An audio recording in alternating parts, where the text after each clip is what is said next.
हुआ है। तो देखिए नाटो एक नॉर्थ अटलांटिक ट्रीटी ऑर्गेनाइजेशन है, ये एक सैनिक संगठन है, इसको फ्रेंच भाषा में उल्टा बोलते हैं ओटान कहते हैं। तो जब भी कभी नाटो देखिएगा तो ओटान आएगा। तो इसका पूरा हिस्ट्री देखते हैं सेकेंड वर्ल्ड वॉर से पहले से। देखिए जब द्वितीय विश्व युद्ध चल रहा था, वार सेकेंड वर्ल्ड वॉर 1939 से 1945 के बीच में, तो इस दौरान पूरी यूरोप की अर्थव्यवस्था तबाह हो गई थी। यूरोप लगभग एकदम भुखमरी के कगार पे चला गया था, तो यूरोप तहस नहस हो गया था।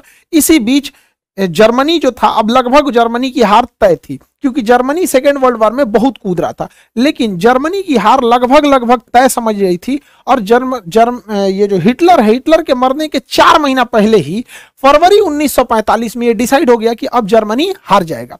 तो जर्मनी पर किसका अधिकार होगा, इसकी बैठक हो रही थी यूक्रेन के शहर याल्टा में। यही यूक्रेन जहां मार हो रहा है, इस का इतिहास है, मार धार से भरा हुआ है। तो यहाँ याल्टा में लड़ाई बैठक हुई। इसमें देखिए विंस्टन चर्चिल, रूजवेल्ट और स्टालिन आए थे लोग। Winston Churchill Britain, Roosevelt America से, स्टालिन जो आए थे रसिया से। तय ये हुआ कि जर्मनी जैसे ही हारेगा, जर्मनी के टुकड़े कर दिए जाएंगे। एक हिस्सा जर्मनी का ले जाएगा रसिया, एक हिस्सा ले जाएगा फ्रांस, एक हिस्सा ले जाएगा ब्रिटेन और एक हिस्सा ले जाएगा अमेरिका। यानी देखिए जर्मनी के 4 टुकड़े कर दिए जाएंगे। ये अंग्रेजों का इतिहास है, जहां भी गए हैं वहां टुकड़ा टुकड़ा करके गए हैं। हम लोग को देखिए इंडिया को बांग्लादेश, म्यांमार, भारत, पाकिस्तान, अफगानिस्तान धज्जी उड़ा के चल गया सब।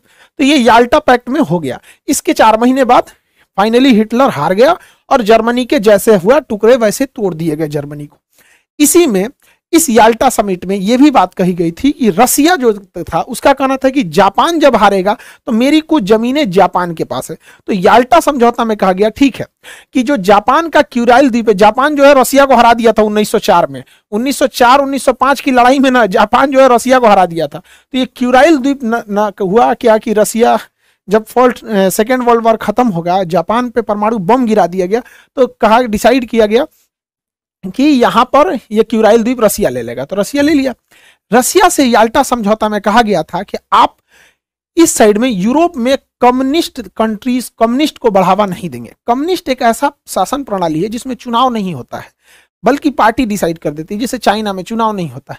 तो ये बड़ा उटपटांग व्यवस्था है, यूरोप वाले इसमें एडजस्ट नहीं हो पाते हैं। तो उनका कहना था कि रसिया इस साइड में कम्युनिस्ट को बढ़ावा नहीं देगा। तो रसिया कहा हम इस साइड में कम्युनिस्ट को बढ़ावा नहीं देंगे, इधर से ले लिया क्यूराइल द्वीप। आज भी जापान और रसिया के बीच में क्यूराइल द्वीप को लेकर विवाद है, लेकिन धीरे धीरे रसिया इस साइड में कम्युनिस्ट को बढ़ाना चालू कर दिया, कम्युनिस्ट देशों को बढ़ावा देना चालू कर दिया। इसका संदेह हो गया उस समय के तत्कालीन जो अमेरिका के राष्ट्रपति थे 1945 में, यहाँ पे ट्रूमैन को आभास हो गया कि इस साइड में ठीक है रसिया उधर चला गया, रसिया भी कम्युनिस्ट है, ये आपका चाइना भी है, उत्तरी कोरिया भी तानाशाह है, कम्युनिस्ट के बराबर ही होते हैं। तो उन्होंने देखा कि रसिया को इस साइड में रोकना बहुत ज्यादा जरूरी है, लेकिन रसिया अपना एग्रेशन करते ही जा रहा था।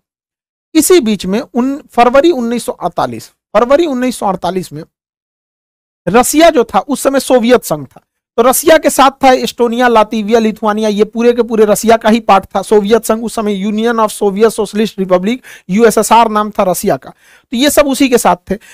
ये आपका बेलारूस, यूक्रेन, मोल्डोवा, ये भी रसिया के साथ ही थे, उसका पार्ट था। ये काकेशस देश, जॉर्जिया, आर्मेनिया, अजरबैजान रसिया के साथ था।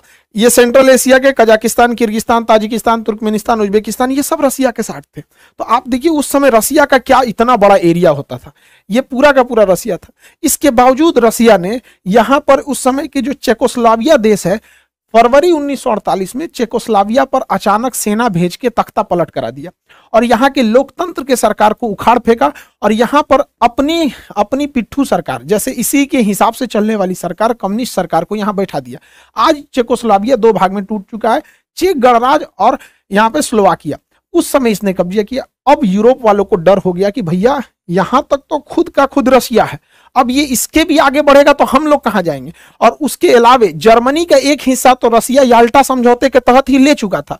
अब इसके बाद अमेरिका वालों का नींद खुला कि भैया इनको कैसे रोका जाए। तो रसिया क्या था कि अन्य सरकारों को भी लालच देता था कि तुम भी कब्जा कर लो, तुम भी कब्जा कर लो, लोकतंत्र की सरकार को उखाड़ फेंको। इसी बीच अमेरिका को खबर लगी कि रसिया का अगला टारगेट है तुर्की पे कैसे भी कम्युनिस्ट सरकार को लगाना। तो ट्रूमैन जो वहां के राष्ट्रपति थे उन्हें मार्शल प्लान लगाया। देखिए मार्शल लॉ अलग है, मार्शल प्लान अलग है। इन्होंने मार्शल प्लान लाया अप्रैल 1948 में।